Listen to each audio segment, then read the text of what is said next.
আর একটি বেশি কথা বললে না ঝাঁটা দিয়ে মুখে মারবো বলে দিলাম। তবে রে, আমি তোকে আজকে অভিশাপ দিয়ে যাচ্ছি, একদিন তোর এমন দশা হবে কোনো কিছু না খেতে পেয়ে মরবি। বুঝতে পেরেছি। তারপর ওকে জঙ্গলে নিয়ে গিয়ে আমরা ওর সর্বনাশ করে দেব, তাই তো? বাঁচাও!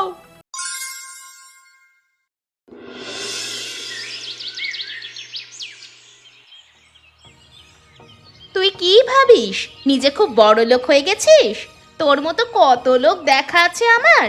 স্বামী 2 টাকা বেশি রোজগার করে বলে দিমাকে একেবারে পা পড়ে না মাটিতে। এ তুই কি বলছিস নির্মলা? আমি তোর থেকে বয়সে অনেকটা বড়, তুই কাউকে সম্মান দিয়ে কথা বলতে জানিস না, না? আর আমি তোর কি ক্ষতি করেছি যে তুই আমাকে এরকম ভাবে কথা শোনাচ্ছিস? এই, তুই আর একটি বেশি কথা বললে না ঝাঁটা দিয়ে মুখে মারবো বলে দিলাম, তখন বুঝবি মজা। নির্মলা, তোমার মুখের ভাষা কি হচ্ছে? হ্যাঁ, তুমি আমার ছোট বোনের মতো। তোমার বৌদির সাথে এইভাবে ব্যবহার করতে লজ্জা করছে না তোমার একটুও? বউকে কথা শোনানো হচ্ছে বলে বর দেখছি বেরিয়ে এসেছে, তা বলি তোমার এতই যখন সোহাগ, তাহলে বউকে আটকে রাখতে পারো না? কিন্তু আমি তো এটাই বুঝতে পারছি না যে ও কি করেছে। তুমি তো প্রত্যেকদিন সকালে ওকে কথা শোনাও, আমি কিচ্ছু বলি না। মেয়েদের কথার মাঝখানে তুই একটা পুরুষ মানুষ হয়ে কথা বলতে এসেছিস কেন রে? আমি এসেছি কি? তা বলি কি ন্যায্য কথা আমি বলবো না? আমি যেটা ঠিক মনে করেছি সেটাই করেছি। তোর যদি এতই মাথা ব্যথা তাহলে নিজের বউকে সামলে রাখ। কি ব্যাপার রমেশ, তুমি কি প্রত্যেকদিন এইভাবেই দেরি করে কাজে আসবে? তাহলে কি আমাকে অন্য কোনো ব্যবস্থা নিতে হবে নাকি? রাগ করবেন না বাবু, আমি নিরুপায় হয়েছি বলেই কিছু করতে পারছি না।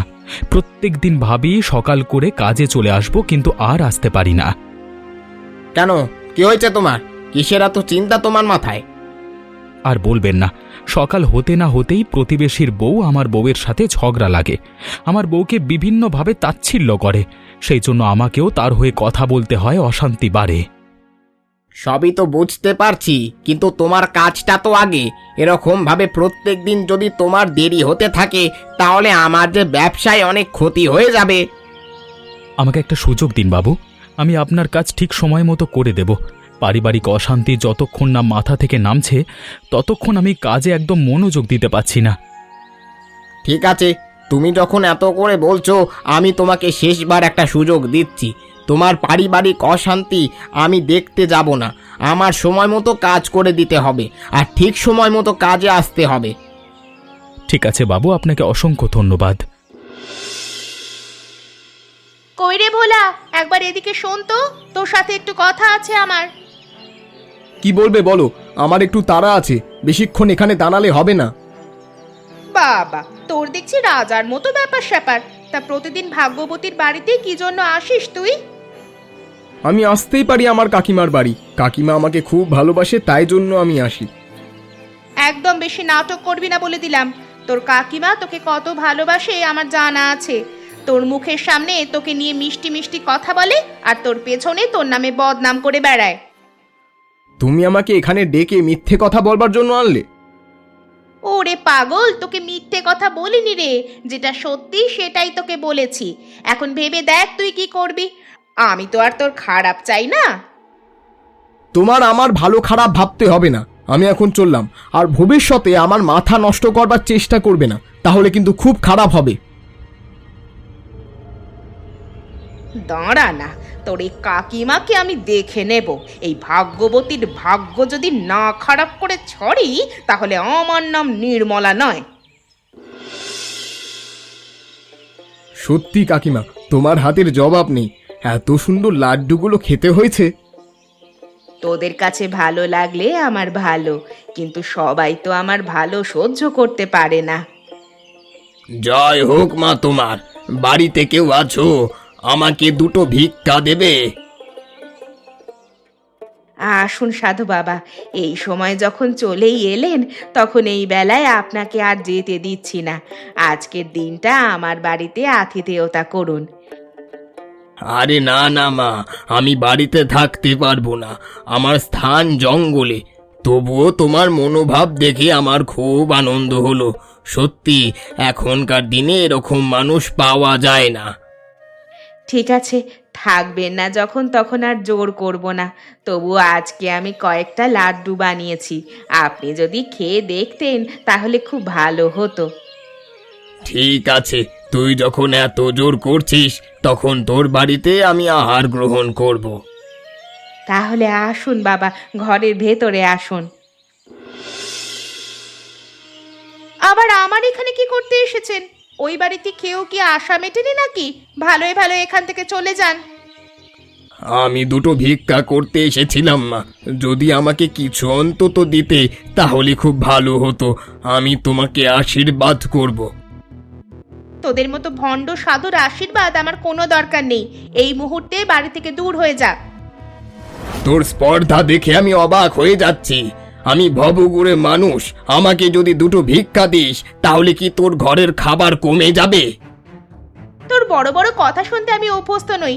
নিজের স্বামী রোজগার করে আনে, সেই টাকায় আমাদের পেট চলে। তোর আশীর্বাদ বা অভিশাপে আমার কিচ্ছু যায় আসে না। তবে রে, আমি তোকে আজকে অভিশাপ দিয়ে যাচ্ছি। একদিন তোর এমন দশা হবে, কোনো কিছু না খেতে পেয়ে মরবি। তখন আমার কাছে আসিস, আমি তোকে সাহায্য করব। কি হলো বুড়িমা, তুমি কোত্থেকে এসছো? এখানে বসে আছো কেন এইভাবে? আমার বাড়ি এখানে নয় বাবা, আমি অন্য গ্রাম থেকে এসেছি। আমাকে আমার ছেলেরা দেখে না, তাই আমি এই গ্রাম ওই গ্রাম ঘুরে বেড়াই। সে কি, তোমার ছেলের এরকম কুলাঙ্গা ছেলে, তা তুমি এখন কোথায় যাবে? জানি না বাবা কোথায় যাব। এই প্রখর রোদে ঘুরতে ঘুরতে যদি প্রাণটা বেরিয়ে যায় তবেই বাঁচবো। তা বাবা, তোমাকে একটা অনুরোধ করব। এই রে, এ বুড়ি যদি আবার আমার সাথে আমার ঘরে যেতে চায় তাহলে তো মুশকিল। আচ্ছা বলুন বুড়িমা, কি বলবেন? প্রচন্ড তৃষ্ণা পেয়েছে আমার, আমাকে একটু জল এনে দিতে পারবে? জল এখানে আপনি পাবেন না, তার জন্য একটু আপনাকে এগিয়ে যেতে হবে। ঠিক আছে বুড়িমা, তবে আমি এলাম। যেখানেই যাবেন একটু সাবধানে যাবেন, কেমন? মানুষের দুঃখ কষ্ট দেখে একটু পাশে দাঁড়াতে ইচ্ছে করে না। একদিন না একদিন এর ফল তোরা ঠিক পাবি। শোনো, তোমাকে একটা কথা বলি। এইভাবে ভাগ্যবতীর পরিবারকে ছেড়ে দিলে হবে না। ওকে যা হোক করে এই গ্রাম ছাড়া করতে হবে। শুধু ওকে নয়, ওই রমেশকেও আমি দু চোখে দেখতে পারি না। তাহলে কি এমন ব্যবস্থা করা যায় যাতে ওরা এখান থেকে পালাতে বাধ্য হয়? কালকে সকালে আমরা একটা কাজ করব। যখন রমেশ ঘর থেকে বেরিয়ে চলে যাবে কাজে, তখন তুমি ফিরে এসে আমরা দুজনে মিলে ভাগ্যবতীকে মিথ্যে কথা বলবো যে জঙ্গলের মধ্যে সাপে কামড়েছে রমেশকে। বুঝতে পেরেছি। তারপর ওকে জঙ্গলে নিয়ে গিয়ে আমরা ওর সর্বনাশ করে দেব, তাই তো? একদম ঠিক বলেছ। কালকেই ওদের শেষ দিন, আর ওদের এখানে থাকতে দেওয়া যাবে না। ও ভাগ্যবতী, তুমি ঘরে বসে আছো, আর এদিকে যে তোমার স্বামীর ক্ষতি হয়ে গেল। এবার তোমার স্বামীকে কে বাঁচাবে বলো দেখি? কেন, কি হয়েছে? আমার স্বামীর আবার কি হয়েছে? আরে আমি কাজে যাচ্ছিলাম, জঙ্গলে রাস্তা দিয়ে যাবার সময় দেখি তোমার স্বামী পড়ে আছে এবং একটা সাপ তাকে কামড়ে দিয়ে চলে যাচ্ছে। কি বলছো কি তোমরা? আমরা সত্যি বলছি। তাড়াতাড়ি চলো আমাদের সাথে, না হলে তোমার স্বামীকে আর বাঁচাতে পারবো না আমরা। হ্যাঁ হ্যাঁ চলো, দয়া করে তোমরা আমাকে সাহায্য করো। আমি কথা দিচ্ছি সারা জীবন তোমাদের পায়ের কাছে থাকবো। আরে সেই সব নিয়ে তোমাকে অত চিন্তা করতে হবে না। আমরা যদি তোমার ক্ষতি চাইতাম তাহলে কি তোমাকে সে খবরটা দিতাম? চলো চলো, তাড়াতাড়ি চলো, দেরি করো না।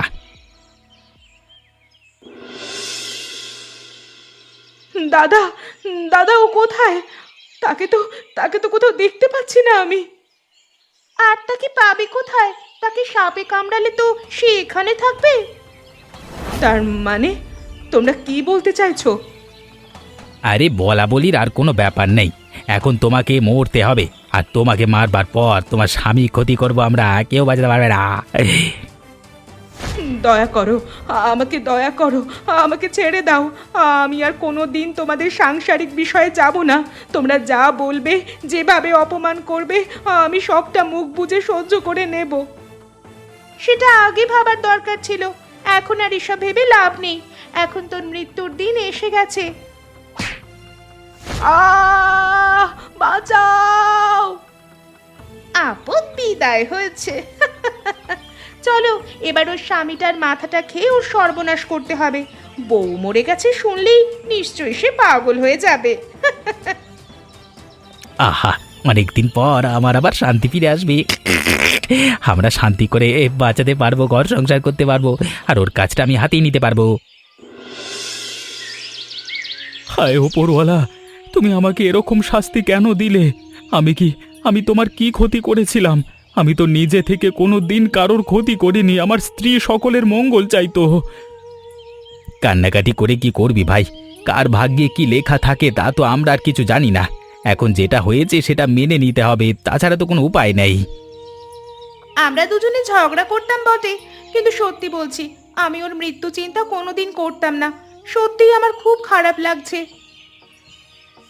এ কি ভাগ্যবতী, তুই এখানে? মানে তুই কিভাবে? তোমরা কি ভেবেছিলে আমি মরে গেছি, তাই তো? একটা কথা আছে জানো তো, যদি গুণী মানুষের আশীর্বাদ থাকে তাহলে কোনো শত্রু সহজে ঘায়েল করতে পারে না। তোমার কি হয়েছিল ভাগ্যবতী? এরা বলছিল তোমাকে নাকি চোর ডাকাত এসে তুলে নিয়ে গেছিল।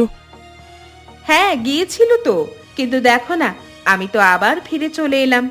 বলতে পারো এটাই আমার ভাগ্য। এত সুন্দর ভাগ্য, সত্যি আমরা অবাক হয়ে যাচ্ছি। যাই হোক, তুমি ফিরে এসেছো, এতে আমরা খুব খুশি হয়েছি। আমরা তাহলে চললাম এখন। চলো নির্মলা, আমরা এখান থেকে চলে যাই। কি ব্যাপার বলো তো? ওদের ব্যবহার আমার খুব একটা ভালো ঠেকছে না। মনে হচ্ছে তুমি ফিরে আসাতে ওরা খুব একটা খুশি হয়নি।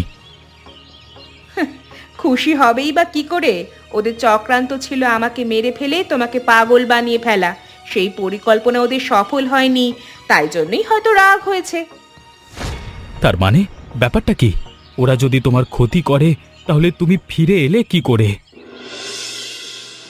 আমাকে ওরা জঙ্গলে নিয়ে গিয়ে মিথ্যে বলে একটা গর্তের মধ্যে ঠেলে ফেলে দিয়ে চলে এলো। আমি সেই অন্ধকার গর্তের মধ্যে বাঁচবার জন্য ছটফট করছিলাম। বাঁচাও! কে কোথায় আছো? বাঁচাও! আমাকে এখান থেকে উদ্ধার করো! হঠাৎ করে আমার সামনে প্রকট হলেন সেই সাধু বাবা, যিনি একদিন আমাদের বাড়িতে এসেছিলেন এবং আমি তাকে সেবা করেছিলাম। ভয় পাস না মা, চেষ্টা করলেও কেউ তোর ক্ষতি করতে পারবে না। দয়া করুন সাধু বাবা, আমাকে না দেখতে পেলে আমার স্বামী পাগল হয়ে যাবে। দয়া করে আমাকে উদ্ধার করুন। তোর সেই দিনের সেবা আমি ভুলিনি মা। তোকে আমি সাহায্য করব বলেই এখানে এসেছি। তোর অনেক বড় হৃদয়, তোর এইভাবে কেউ সহজে ক্ষতি পারবে না, যে যত চেষ্টাই করুক না কেন। এরপর সাধু বাবা আমাকে মাটির গর্ত থেকে ওপরে নিয়ে এলো। আপনাকে অসংখ্য ধন্যবাদ সাধু বাবা। আজকে আপনি না থাকলে আমি মনে হয় মরেই যেতাম। আমার আশীর্বাদ তোর সঙ্গে সব সময় থাকবে। আমি থাকতে কোনো শত্রু তোর ক্ষতি করতে পারবে না, কেউ তোর ধারে কাছে আসতে পারবে না। তুই সেই সব নিয়ে কোনো চিন্তা করিস না। আপনি আমার সাথে চলুন বাবা, আমাদের বাড়িতে আপনি থাকবেন। আপনাকে আর চারিদিকে ঘুরে বেড়াতে হবে না। না রে মা, আমি কারোর বাড়িতে থাকতে পারবো না, কিন্তু তোর যে সর্বনাশ করবার চেষ্টা করলো তার একবার শাস্তি হওয়া প্রয়োজন। ছেড়ে দিন, ওরা হয়তো কখনো নিজের ভুল বুঝতে পারবে না, যে সেদিন তোর বাড়ি থেকে বের হয়ে আমি ওদের বাড়িতে ভিক্ষা করতে গেছিলাম, কিন্তু আমার সাথে খুব বাজে ব্যবহার করেছিল, আর আজকে তোর আবার ক্ষতি করবার চেষ্টা করলো। একবার ওকে শাস্তি পেতেই হবে। তাহলে এখন কি করা হবে বাবা? আমি যেমন যেমন বলবো ঠিক তুই তেমন তেমন করবি, তারপর দেখবি এরা ঠিক শায়েস্তা হয়ে গেছে।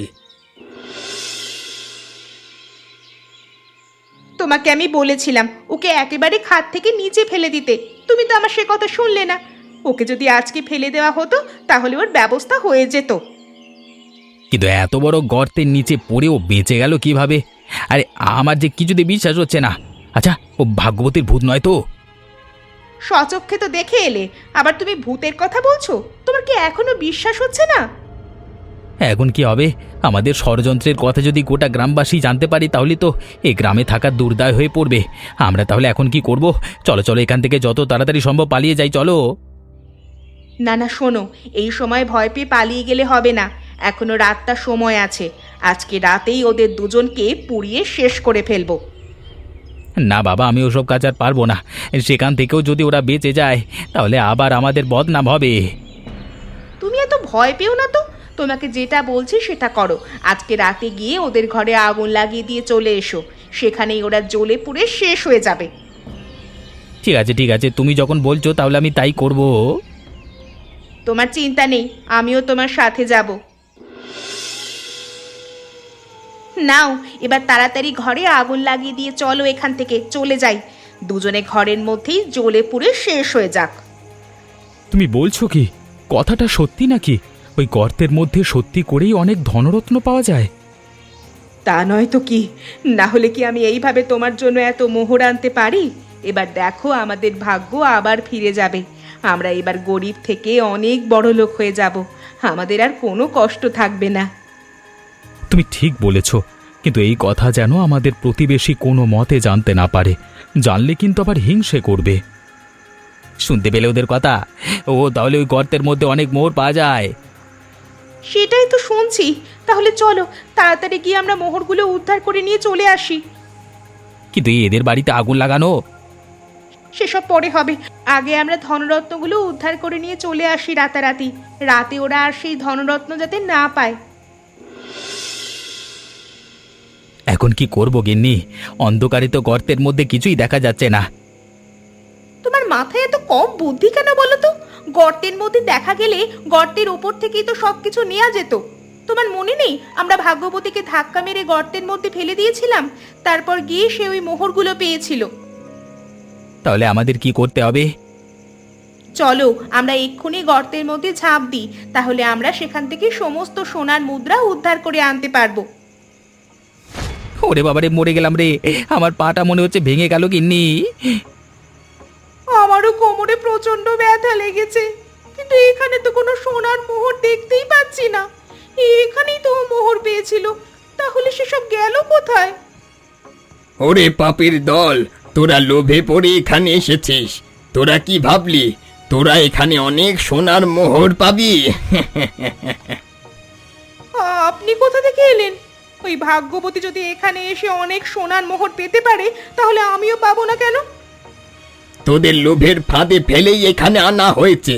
তোরা আর এই গর্ত থেকে কোনো দিন উঠতে পারবি না। তোরা আজ পর্যন্ত যা পাপ করেছিস তার শাস্তি তোকে পেতেই হবে। এরকম করবেন না সাধু বাবা, আমরা এখানে থেকে না খেতে পেরে মারা যাব। দয়া করুন সাধু বাবা, একটু দয়া করুন। না, তোদের পাপের শাস্তি তোদেরকে পেতেই হবে। যেমন পাপ করেছিস তেমন তার ফল ভোগ করতেই হবে। তোমার তোমার লোভের জন্য গিন্নি, তোমার লোভের জন্য আজকে আমরা বিপদে পড়লাম। এবার আমাদের কি হবে? ওদের দুজনের পাপের শাস্তি ওরা পেয়েছে। একজন পা ভেঙে পড়ে আছে, আর একজন কোমরের আঘাত পেয়েছে। আপনি না থাকলে ওদের কোনোদিনই শাস্তি দিতে পারতাম না আমরা। আপনাকে অসংখ্য ধন্যবাদ।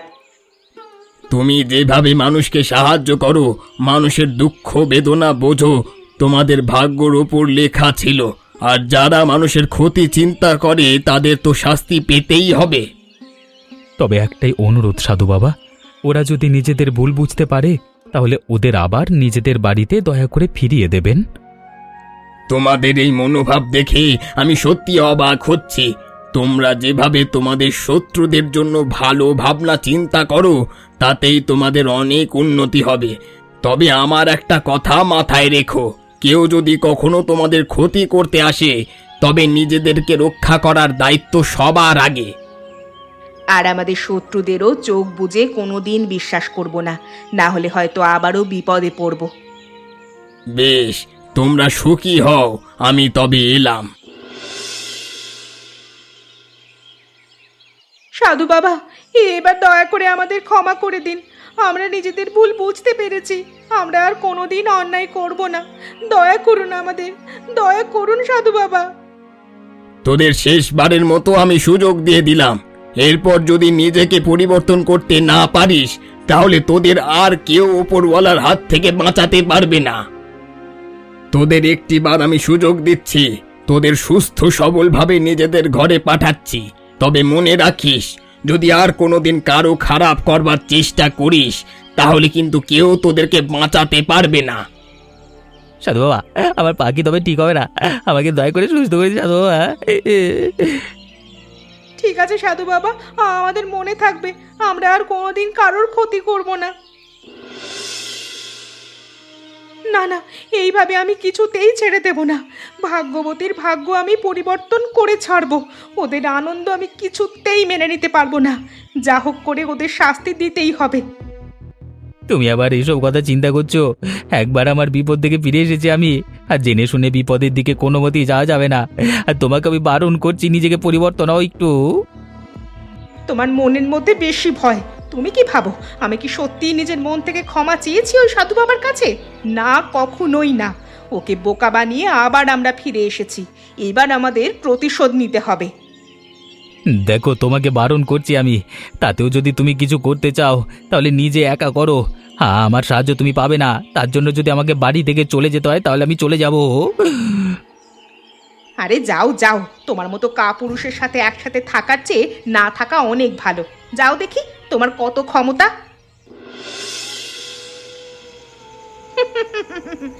এরপর দেখি তোদেরকে মৃত্যুর হাত থেকে কে বাঁচায়।